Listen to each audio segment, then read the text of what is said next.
devendo ser locadas na zona industrial 2.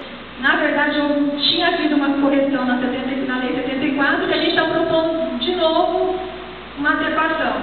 Portanto, só estou mencionando que tinha sido alterado na 74, mas é aquilo que eu falei para vocês, que nós estamos propondo que nesse zoneamento, próximo onde estão as unidades secadoras hoje, que possa ser ampliado e não nas unidades novas, mas que possam ser ampliadas.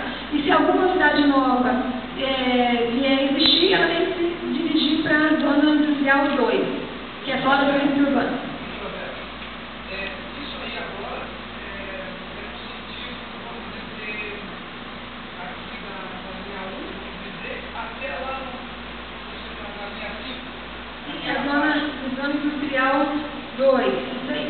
E aí, dali para baixo... Pega o mapa. Pega o mapa. Pega a linha 1. Até o governo, até o... Olha lá, ela vai mostrando no mapa, ó. Pera aí. Aí, aqui, ó, tá vendo? MT449. Tá vendo?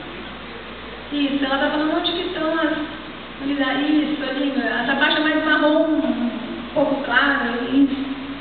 Mas voltando na medida da produção. Produção. Vira agora produção. É o longo aqui, isso. Aí não, o setor 5, até a MT449. É permitido ampliação. Somente ampliação. Somente ampliação.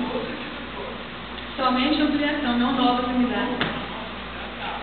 A lei como está hoje, ela fica nessa dúvida, por isso que a gente está fazendo uma proposta de reescrever, deixando claro a proposta de alterar. Tá, isso aí vai ser 449 até o governo, até o anel viário, acompanhador, isso é função, segmento. Também. Aí para Sorriso, Isso, aí. aí não também. Novas não. Também não.